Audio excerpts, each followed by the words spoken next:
Hey, folks, welcome back to your favorite show on the interwebs, Gels on Sports. And we are excited to talk some college football with you tonight. We're back at Gaylord Family Stadium at whatever the field is called now. I think it's got a name. I think it's Riverwind Casino. You know how they're doing that? Owen Field. Well, it should be Owen Field, but anyway, we are back. We are ready to go. Zach, how's it going tonight? Doing all right. No blabbering here. Um, Gotta get going because there's a lot of good games this week, and A I'm lot of good thinking stuff. A lot of good stuff, folks. so. Our We don't next screw around show, here. next show is going to be about halfway through the year. Go like every 3 or 4 weeks. I think that's a good pace. I think But so. Yeah. this weekend there's a lot of good games. I didn't prepare, but I did write them down because I don't like looking at my phone while I'm on here. I look like a doofus.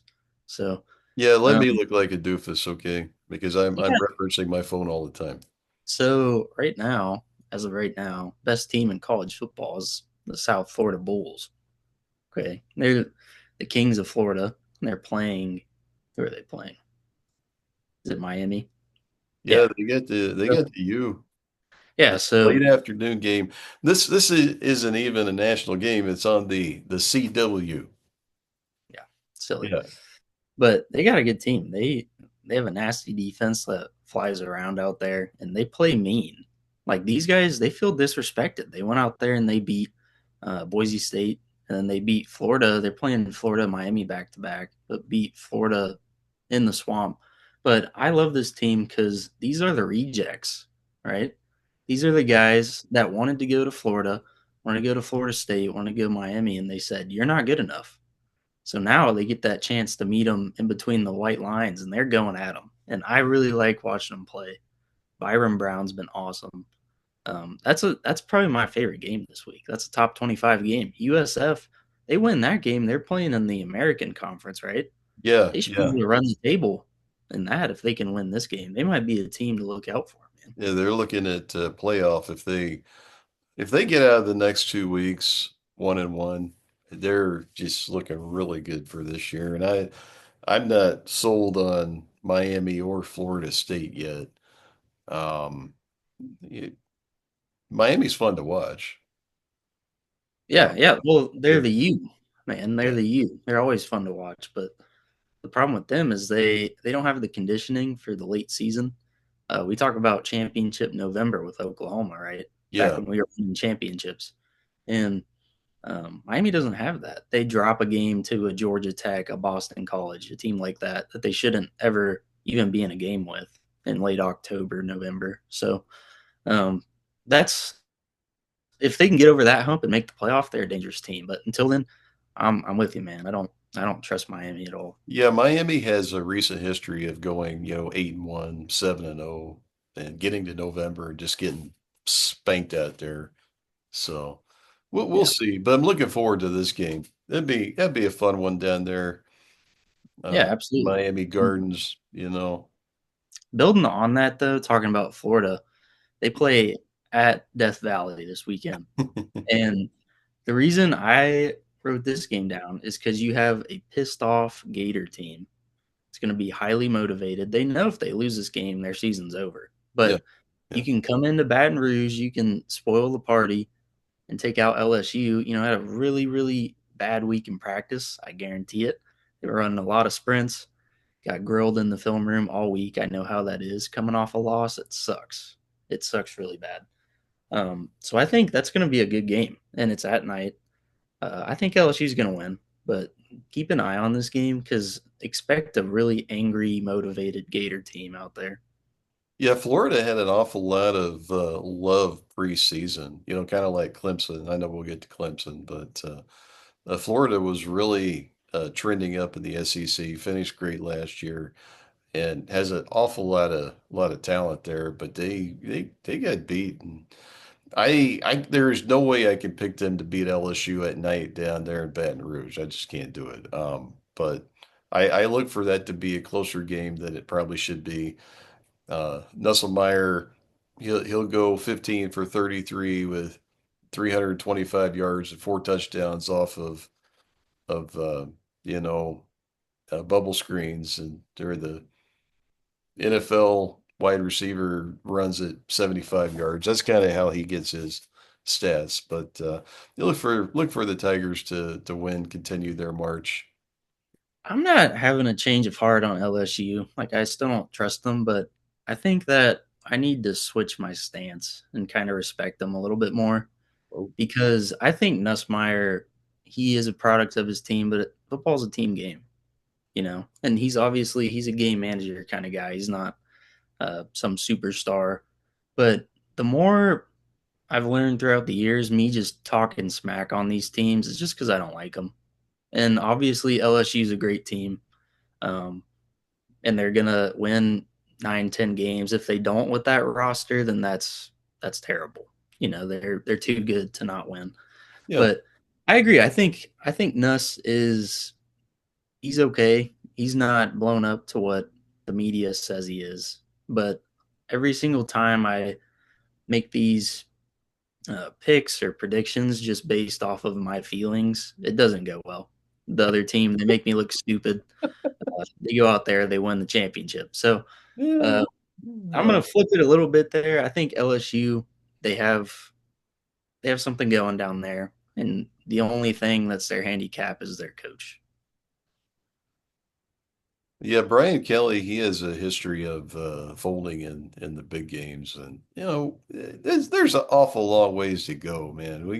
We're 2 games down, and some teams like Notre Dame, they've only played one. I don't know how you get a bye week after your first game, but a lot of ways to go. And LSU is one of those teams I've never really honestly had much of a problem with them. I like their environment down there. Um, it seems like once every 5 or 6 years they make a huge run. And now in the SEC, yeah, make no mistake about it, the Nick Saban factor, him being gone, is a big deal. Alabama's not the big dog down there anymore. So LSU annually has trouble with them, and they probably will have trouble with them this year. But as far as the pecking order in the SEC, they are definitely way up there at the top. Yeah, and Bama, not feared anymore. You used to see Alabama on your schedule, and it would make you stop for a second. Like we got to play those guys. Yeah, yeah, Not really like that now. It's interesting because game day is at Georgia or at Tennessee, Georgia this week. Uh, yeah, has to yeah. play Georgia on the road in a couple weeks. That's going to tell us everything we need to know about Alabama. But leading into that UT game, my initial pick here, game day, big deal. Mhm. Um, my initial pick was Tennessee because they've been humming on offense. Joey Aguilar and all those guys. And Heupel's got them going. The defense actually reloaded. I was super worried about the defense, especially the back end, kind of sucking this year. Yeah, yeah. But here's the thing: Kirby Smart, Georgia teams, they traditionally they underperform in non-conference play. They beat the crap out of the opponent in the game like this. Yes, That's what they exactly, typically do. Yeah. exactly. You got it perfectly there. Because Georgia is, I'm looking at ESPN right now. They're currently ranked number 6. And I think that they've taken over that Alabama slot up at the top of the food chain. 2 recent national championships, multiple playoff appearances. Um, Yeah, last year for them was a down year. They won the SEC, beat friggin' Texas twice, and made the playoff. Um, this team isn't going anywhere. They're full of talent. Their backup quarterback beat Texas last year. They can they're flying under the radar, which is totally insane. that's when they're scary, though. Yeah. Right. And my big thing here, this is on the road at Tennessee, which is terrifying. Right. But Tennessee is going to be freaking that Rocky Top is going to be going nuts. yeah, Yeah. but the only thing is um, Georgia, like we said, they find their footing in SEC play. They Mhm. typically have an early game like this, like Alabama last year, Yeah. that you got to go in there and show who you are. Um, they didn't play very well against Austin P last week. Um, kind of got out physical at times, but I think this is a statement game. Kirby's going to have his guys ready to go.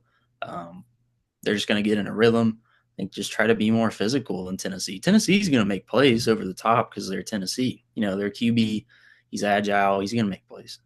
He just is. But I think Georgia's going to wear on them. I think it's going to be a sad night in Knoxville.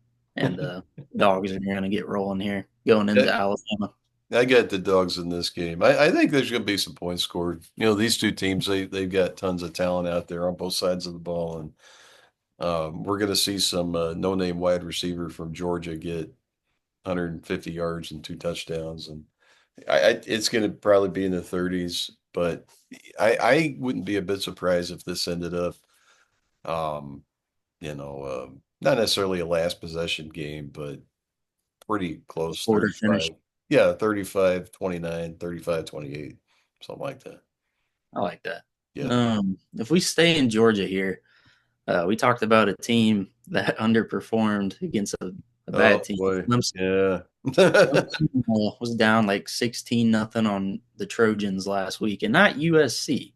Talking about Troy, the Troy, Troy, yeah. And and not Helen of Troy or okay, no, bad example, never mind. Okay, but yeah, and Troy.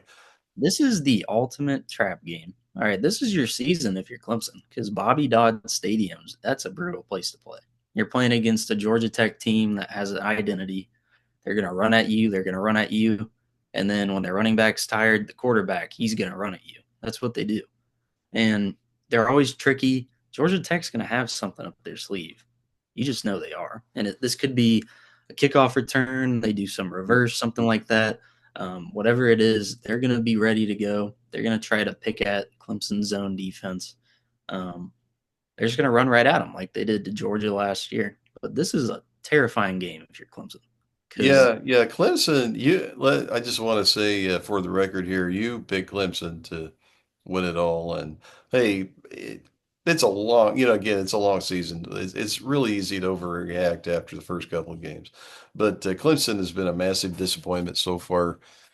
Um, can they right the ship? It's going to be a challenge, man. They have tons of talent, tons of NFL talent on that team, and they have a national championship, multi-national championship winning coach.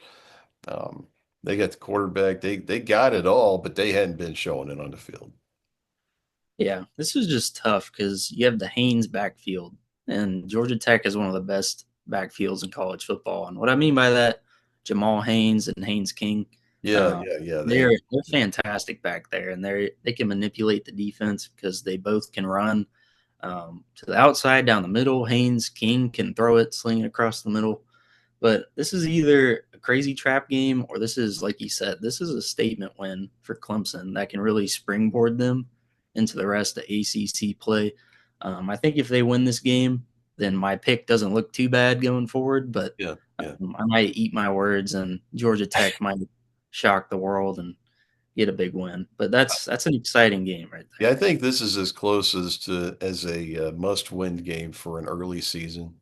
Because if Clemson loses this one, they'll be 1-2, and they could run the table, but they'd have two pretty bad for their expectation losses up front. So excited about that one. I do think that the Tigers will pull this one out, but I'm with you, man. This one right here, after the showing they had, they lost LSU, and then they barely just came out.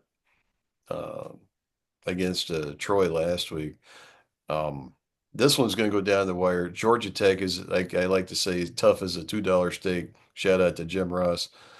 Um, it's going to be a game. I think this will be fourth quarter. It'll be a one-score game then, and I do think that Clemson probably wins close, field goal. I'm thinking.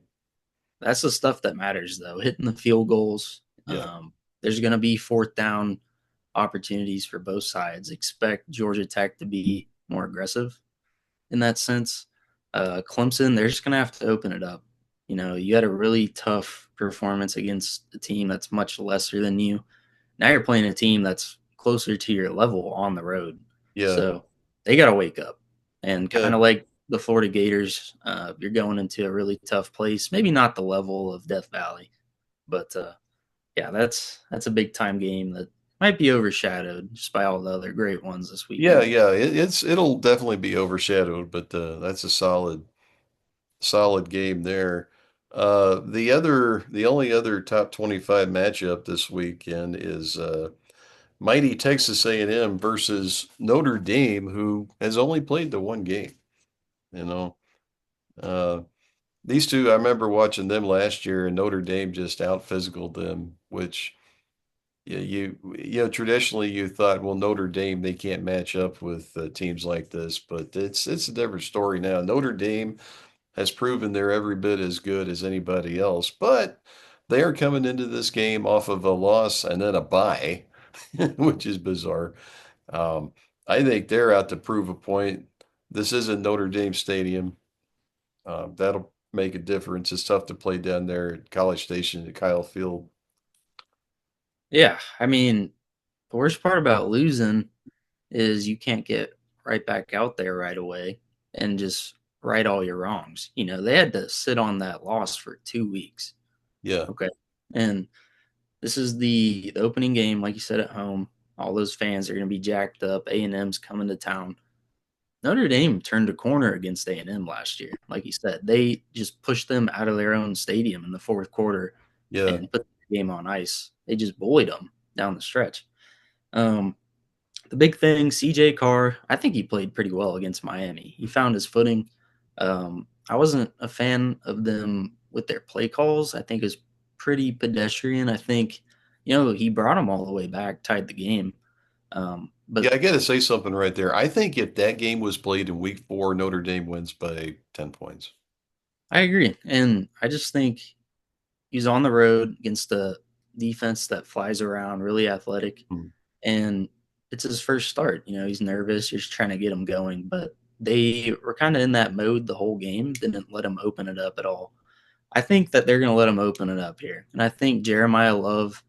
I think that they're going to actually give him the ball this time. I don't understand that game plan Yeah, against that guy's Miami. the best running back in college football, and he only had what, 10 carries, something like Yeah, that. It's that's ridiculous. ridiculous. Yeah. Him and Jadarian Price should touch the ball 40 times this game, and Yeah. A&M, they're no slouch. They got 3, 4 dudes on that D line that'll be in the NFL in the next 2 years. Hmm. So, I Always. like the clash. Yeah, and I like the clash in the trenches there. Great uniform matchup too. Oh But I yeah, think, killer uniforms with these two teams. Yeah. yeah, but I think CJ Carr, that's a tough defense to play too. You played a Miami athletic defense. Now you got to play a stiff SEC defense that they might Hmm. not be as fast, but those holes are much smaller. Yeah. Yeah. So I think that they just got to air it out, pick their spots, but you got to give the ball to your running backs this game if you're Notre Dame.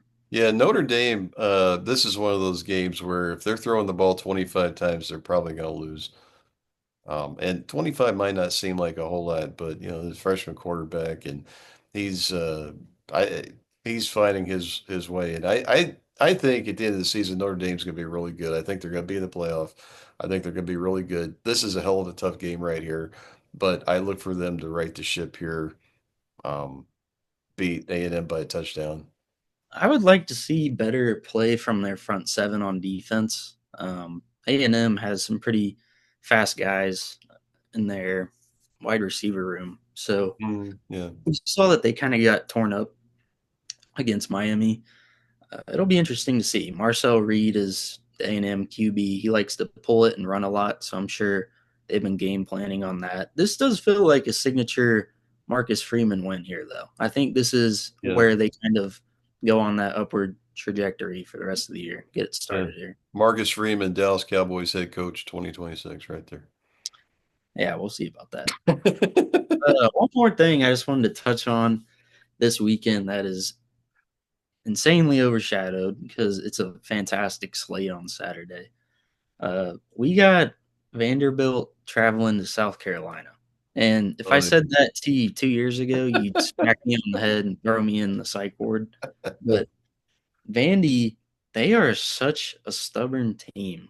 And they don't have guys that are necessarily SEC level. Like these aren't guys you would see at an Auburn or a they Florida. got guys who actually go to class. Yeah, well, yeah, they have that. Yeah. Um, but these guys, they fight, man. They're like pit bulls out there. They fight for everything. They're physical. Their coach, he seems like a cool guy. He's fired up. He went to Vanderbilt. I think he said he only won like 3 games his 4 years there, something like that. So he's been through it. Like he knows how much it sucks. He had a great turnaround last year. Yeah. Yeah. This is interesting because they could play spoiler against South Carolina. South Carolina is kind of slow, like a lot of these teams have been just early in the year, but they were kind of slow against South Carolina State last week. And Vandy's a team that can jump on that. They're opportunistic. They can get turnovers. Diego Pavia, I'm not a big fan of his. I think he's kind of a goofball, but he's a good football player. And he plays with a lot of passion. It's going to be a tough game on the road at night, but don't overshadow this. If you check your phone on ESPN and it's 24-20 in the fourth quarter, don't be surprised. It's going to be a close game, I think. Yeah. South Carolina with Lenora Sellers is got a lot of capability. He was dominant in stretches against teams like Alabama last year and another year under his belt. And South Carolina, they tend to have like a really good wide receiver, NFL type wide receiver and guys on the defensive end that are amazing. Um, but yeah, Vanderbilt, man, yeah, those guys, they're not going to quit. They got nothing to lose. They've been the whipping boy team in the SEC forever, and quite frankly, they're tired of it. I don't know what's going on down there in Nashville, but they're playing some really good ball. And South Carolina, I mean, they beat Virginia Tech to start the season. Virginia Tech doesn't look like they're very good this year, which is a shame because that's college football is better when a team like Virginia Tech's really good because they have such a great fan base and the setting there at their stadium. But I would be I got like I'm 85% South Carolina wins this game, but it's going to be a one score game in the fourth quarter. I wouldn't be surprised if South Carolina got a late score to make it like 28-20 or something like that. But it's going to be a good game. It'll be a fight out there, a dog fight. I think the difference will be the quarterback position because Pavia can kind of just pull it out of his magic hat sometimes, but Lenore Sellers, he's just so hard to get down. Even if you do cover their receivers, Bennett and Nick Harbor, that tall guy that just runs Yeah, by yeah, everyone. yeah, yeah. That guy. I forgot what his name was. Yeah, but then Lenoris will just take off and run, and then he's hard to tackle. He he's a superstar out there, and this is a tough start in conference play because Yeah, he used to be okay, just chalk that up as a win. But this version of Vanderbilt, they practice, they prepare with championship expectations. They're no longer we're just going to go out there and be everyone else's punching bag. That's not the mentality now. So yeah, yeah. fun game.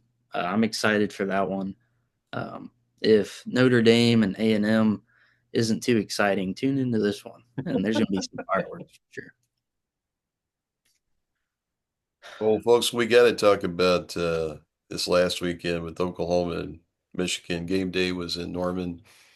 Great win for the Sooners. I have absolutely no doubt in my mind Michigan will be a very, very good team this year. And I hope they beat the crap out of the Buckeyes for what would be the, sixth year in a row. That'd be icing on the cake.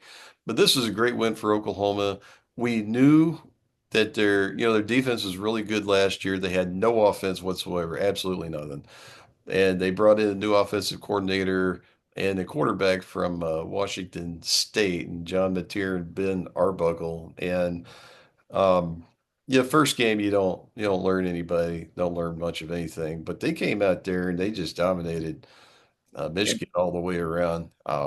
There were some special teams miscues out there that I think was about negative 10 points at least. But that was a great win for the Sooners. The school, especially Coach Venables, they needed that one to kind of get them jump started because they got one hell of a schedule this year in the SEC. Money line Mateer, right here. Yeah, The you were Dolphins. calling him, what were they calling him? Toe Mateer? Yeah, Toe Mater. Yeah, Toe Mater. Yeah, Toe, Jesus. Toe he's Mateer. one letter off from greatness, but it was it was just a cool setting. You know, those two uniforms clashing on the field. We've never seen that except Yeah, one it's time. crazy. Yeah, it's more than 50 years ago. Yeah, which is Yeah, nuts. yeah. It was beautiful to see the best helmets in college football against our Sooners. Um, that was a fun game because it was it kept you on your toes. You didn't know what was going to happen. You know, one team looked like they kind of grabbed the momentum, and then out of nowhere they'd screw up. The other team would take it. You know, like you said, Oklahoma ran into the punter, would have had the ball at the 50-yard line, probably score there because the offense Mhm. was coming right. They had the drop at the goal line on the kickoff return, got only down to like the 11. That Yeah. was tough. They missed a field goal. Michigan missed a field goal as well. Well, they With all that, off the punt. they muffed the punt too. And with Yeah, all that, we're talking about a double-digit win from Oklahoma yeah. with all those mistakes. And what's most important about this is they're all fixable things. It's not like the other team was causing them to mess up. You know, these are just things that you have these lapses in judgment, these mental mistakes that you can fix. But I was super impressed by the line of scrimmage because Oklahoma's had a lot of trouble with their offensive line and all the rotations. They had a left tackle who made his first career start, and he's just a freshman, and he looked fantastic against a top 10 defensive line. And that OU O line was moving them off the ball about a yard off the line of scrimmage every single time they ran it. Arbuckle was calling great plays, getting his guys open. Mm. The execution was pretty high, especially in the second half. Um, that was just it was a great game though on both sides. Like both sides made great plays. Justice Haynes had that. I just knew it. BV teams they kind of lose focus a bit. Up 14, dominating, hadn't let Yeah, Michigan get yeah, anything. First play yeah. of second half, Justice Haynes, 75 yards. I was like, here we go. You know, Yeah, I knew Michigan was too good to not make some plays. I knew they had a couple things. They had that touchdown. They had a long pass play. It was a hell of a reception by the wide receiver. He caught it over the freaking helmet of the defensive back. Michigan wasn't going to go down quietly, that's for sure. I have some things I got to critique besides the special teams, and it's nice that the Sooners have Temple in Philadelphia this weekend, which kind of weird. It's probably good for Temple. Some good exposure. I think that's a ESPN2 game, so it's good for them. But um, I'd like to see John Mateer. The dude can sling the ball. Holy crap! Sometimes too much. I think that on his deep balls, maybe, and you mentioned this the other night, it might be nice to see him put a little bit of air underneath on these deep balls sometime. And they've got some talented dudes at running back, but really haven't seen them yet. We've only seen Ott, California transfer. Just I'm looking at the stats right now. He's got 5 carries. I think he was injured in camp, and I know that Oklahoma, especially Coach Venables, tends to keep that in mind. When you get guys that were working their asses off in camp and guys that were injured, that just because you're a superstar guy, that doesn't mean that you're automatically going to get out there. But it's going to be. I'd like to see them run the ball a little bit better. As it is, Mateer, man, he's got some wheels and um, he's got the arm strength. He's got total command of the offense. He got Burks is having a great year at wide receiver. He came back. Some of these other guys are getting the ball to the tight end a lot this year. Jared freaking Canick looks like Mark Andrews out there. Um, just very impressive. And then the offensive line, they've got, I think they got, like this last weekend, I think they had 9 guys that were rotating in and out. And the freshman superstar, what's his name, Fossey? Susi. Fasusi, that guy. Yeah, he was hobbled a little bit, but he came back and um, they got some dudes out there, and this.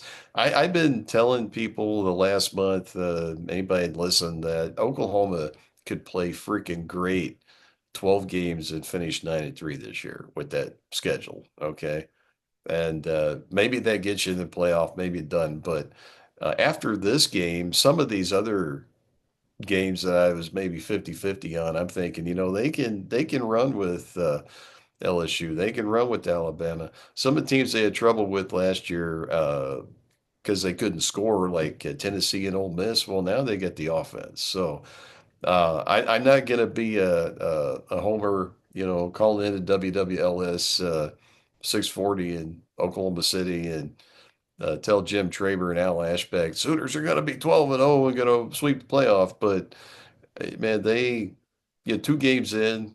They got time.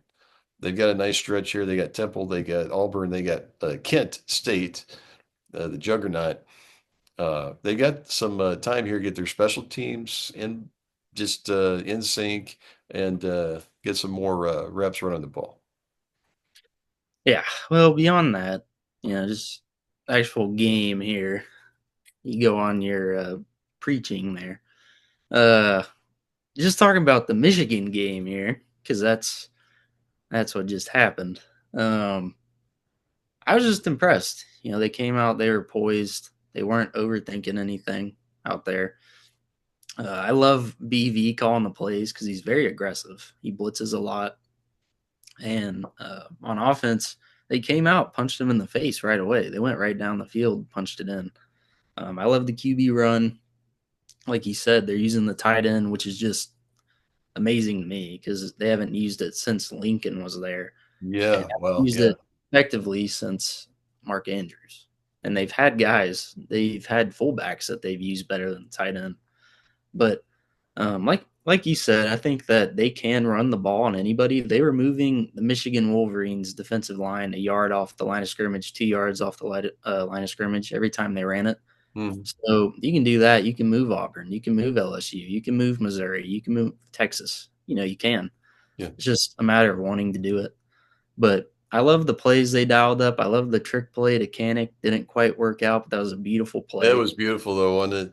I Oh, loved it. And if that would have hit, then we would have never shut up about it. But it's okay. Still got the win. man. But it's just cool seeing all these guys contribute. And Javante Barnes, he's been through the ringer with OU, a lot of injuries, and now he's one of their premier guys. So it's cool to see that. Defensively, they're just nasty though. Those guys, they go out there and they try to hurt you. They try to beat you up throughout the game. They get pressure on the quarterback. When they get their paws on the quarterback, they make sure it hurts when he hits the ground. Mm. Even the defensive backs, we saw this during Lincoln Riley's tenure. They were kind of scared to come up and make a tackle. Not these guys. You got Guillory, Kendall Daniels, Robert Spears Jennings. Those guys will come downhill at 100 miles per hour, take your head off. And I Yeah. love it. They've needed that. And just on the D line, they're actually getting great pass rush. They're collapsing the pocket. And that's a really good Michigan O line. Let's not get that twisted. All right, we've seen what Michigan does. OU did what Michigan does to everyone else to them. They ran it right at them. They played suffocating defense, and they kind of just constricted them until the clock ran out. And that was an awesome game. It was just cool. The setting, the striped out crowd, that felt like maybe a turning point for OU because we've seen with BV they haven't really done too well in some of those big games, but they went out there, didn't play a very flawless game, and they still won by double digits. So there's a lot to look forward to. Yeah, I think that even more so, I loved everything that you said. I just want to say that this, being an early season victory like this was even better because that's one of those things that can set the tone. And yeah, they got a gauntlet of a schedule. I mean, they have depending on what rating you look at, they've got the hardest schedule or second hardest schedule in college football this year, and that is what it is. I mean, we've talked about this last year. I would much rather see Oklahoma play LSU and Alabama than play Kansas State and TCU. Sorry, Kansas State and TCU, but just being real. So excited. By the time we talk again, it'll be before the Texas game. Um, I Probably got be, one thing. I got one thing to say here. yeah, yeah. So if this is a good Oklahoma football team, we're going to know on Saturday because if you can flush it down the toilet, you just got a big win. Whole country's talking about you. Everyone on campus is saying how good you are, patting you on the back. Forget all that. You're playing a Temple team that has some confidence. They have two big wins already, and you're going on the road for the first time. And don't know what the crowd's going to look like. Could be a big crowd, could be half full. But you got to go on the road and handle business. I think if you can move on, just forget about the big win because they've had trouble with that. You know, they beat Yeah. Texas Yeah. and they kind of had that hangover a couple years ago. It kept them out of the playoff. You just flushed this one. It was a great win, but it's over. So I think you can tell how good this team is based on what they do this week. If they go 1-0 this week, go out there, handle business, no lapses, no silliness out there, no 7-0 score at halftime. They go out there and they handle business, dominate. We got a good Oklahoma football team. That's right. I love it, man. We got about 2 minutes left in our show. Just any NFL thoughts, real quick, going into week 2?